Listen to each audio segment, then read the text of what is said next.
It all began when the last emperor of the Qing dynasty was overthrown in 1911. Chiang Kai-shek was the leader of the Nationalist Party, or the Kuomintang. The Nationalist Party was formed by Sun Yat-sen, who advocated for democracy, nationalism, and economic security. After Sun died, Chiang Kai-shek took control of the Kuomintang in 1925.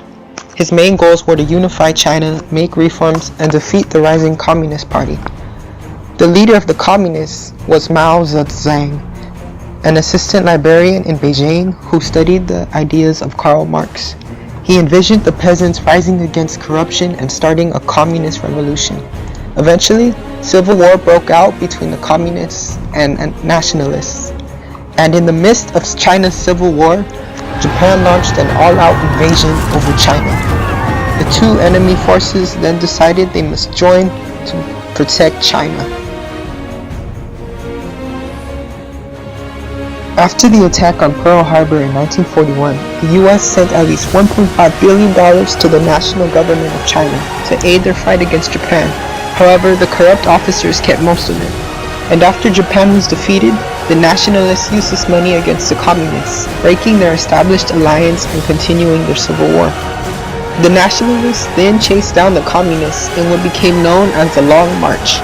Mao's troops frantically escaped to the north, a crippling 6,000-mile-long journey that lasted over a year.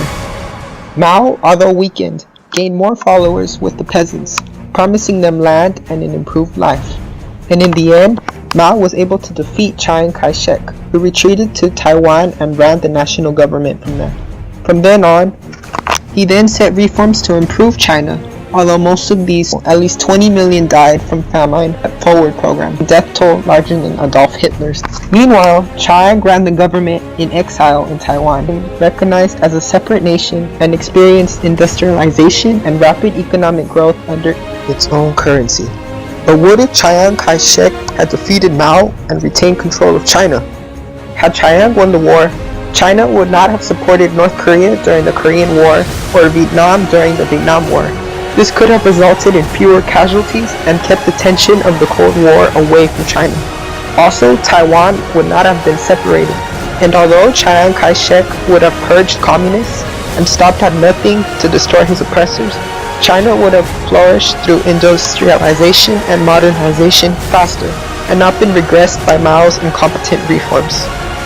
Although both Mao Zedong and Chiang Kai-shek were controversial and ineffective in one aspect, they each worked passionately for China's prosperity and unification. And when the Japanese invaded, they were both able to set aside their differences and fight unitedly against Japan to save their nation. Today, ironically, China is much more like Chiang Kai-shek's vision, a modernized Confucius China.